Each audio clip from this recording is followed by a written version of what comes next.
By 2050, we each get our own unique AI.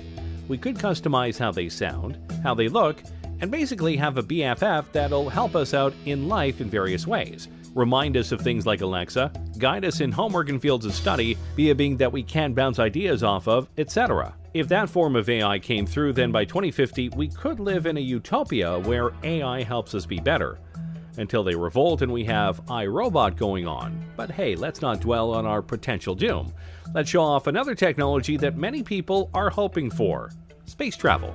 Yeah, when you think about the decade we're in right now, the 2020s, the biggest goal of the world by far is to get to Mars, and possibly beyond it. But it's not just about landing there, though that would and will be a crowning achievement for humanity in the decade and in recent times. More importantly than just landing there, though, is the ability to start setting up the first human colony on another planet. We've been to the moon many times, but we haven't tried to live there for various reasons. Mars seems to be the place where many feel we can go in order to live amongst the stars, and many speculate that by 2030 at the latest, barring setbacks, accidents, and other things obviously, we could not only be colonizing Mars but having regular shuttles go there so that people can see the red planet for themselves.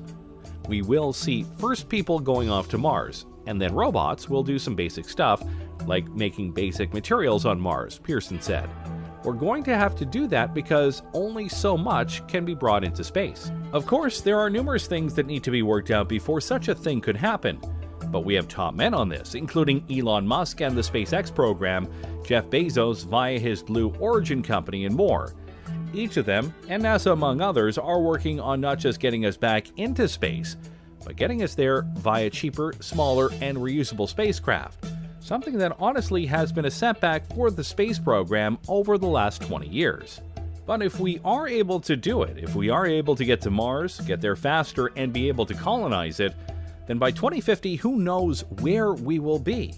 We could have multiple colonies on Mars, maybe some on the moon, and maybe even colonies on moons like Titan and Europa, which some think could be even better places to colonize than Mars. It's possible, but obviously Mars is the place that we are aiming for right now. With each step into space, humanity grows larger in the universe, and who knows just how many of us will be out there by 2050. Alright, now let's dive into something really sci-fi: prosthetics.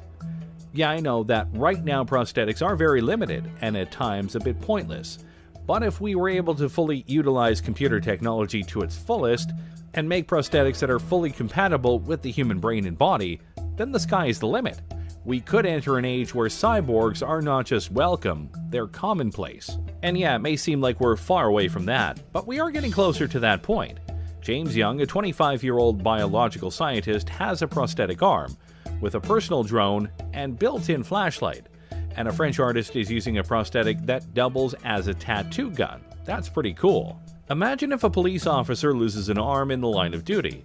Usually that would mean the end of his career. But with an advanced prosthetic, he could literally be better than ever if it were advanced enough. The biggest problem with these fake limbs is that most of them are plastic, meant to convey that the arm or leg is still there, and thus still usable. The bridge to cybernetic implants lies in the brain, being able to use the computer tech to sync with the brain and give accurate commands. We haven't fully bridged that gap yet, but when we do, dang, life is going to get a lot more interesting.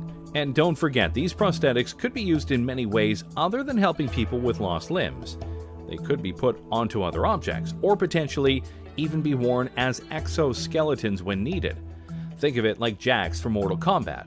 Some people could even ask for implants to be put into their arms or legs to give them an extra boost, like TJ Combo from Killer Instinct. 1. I like video games, and they have plenty of cybernetic people. The point is, by 2050, if these things are made, a lot of people won't feel broken or weak anymore because they've lost limbs or the abilities of their arms or legs. They'll be whole again, and be able to do things just like they were before, if not better. And that's a future we should definitely be trying to live for. Now let's go to something a bit more unique. Look at yourself right now. Specifically, look at the clothes you are wearing right now. What are they made of? What do they feel like? What do they look like? Of all of these answers, I bet none of them are, they look like they could give me superpowers, because they can't. Not yet, anyway. Think about it like this. What if the clothes you were wearing right now felt the same, looked the same, but could do more? With the growth of nanotechnology, your clothes could potentially be embodied with various materials or technologies that help you improve your strength, durability, and more. For example, what if you had a shirt on that was light as a feather, but could absorb impacts and leave you with no injuries? That would be pretty impressive and important, especially in this age of gun violence we live in. Or what if the uniforms of firefighters made them completely heat-resistant and burn-proof, further ensuring that they are able to do their jobs without much risk to their lives? The technologies that we can put into clothes is out there, and some people are working on it right now, both in terms of multiple functions, but also cosmetic appeal.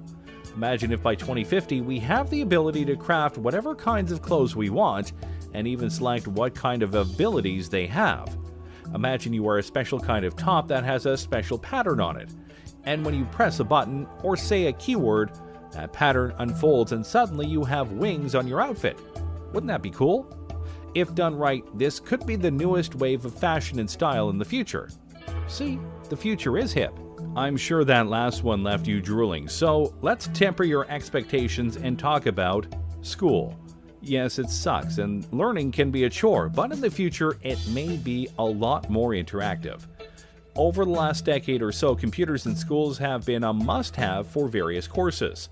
But if the advent of virtual reality simulations come through as many expect them to, it could lead to all sorts of innovations in the classrooms that could help kids with what's going on. You could take students to an environment in the past and show them what was happening, like watching a battle taking place, Pearson said. You can explain that sort of thing more easily if they can see it happening than if you are looking at a textbook. Oh yeah, history and geography classes would be much more fun, that's for sure.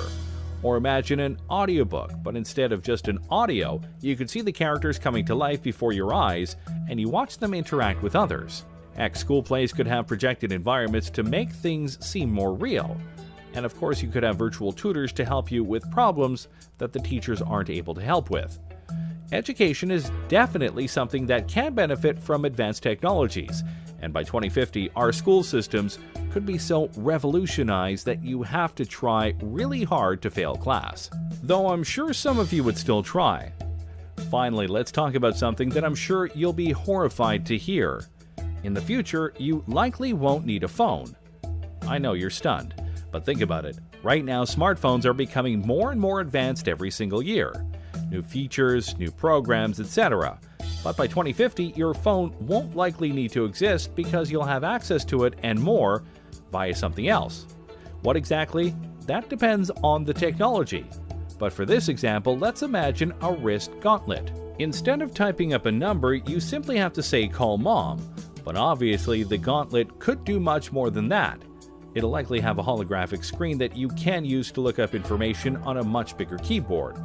And depending on what sci-fi future you believe will have, it'll have things that can scan objects, detect dangers, warn you about upcoming problems, and may even have an AI companion. So yeah, your phones are important right now, but in the future, more than likely not. Thanks for watching, everyone. What do you think of this look at the future and what it might entail? Can you guess which of these things we'll actually have in 2050? What thing do you personally want to have now and not later? Let me know in the comments below. Be sure to subscribe, and I'll see you next time on the channel.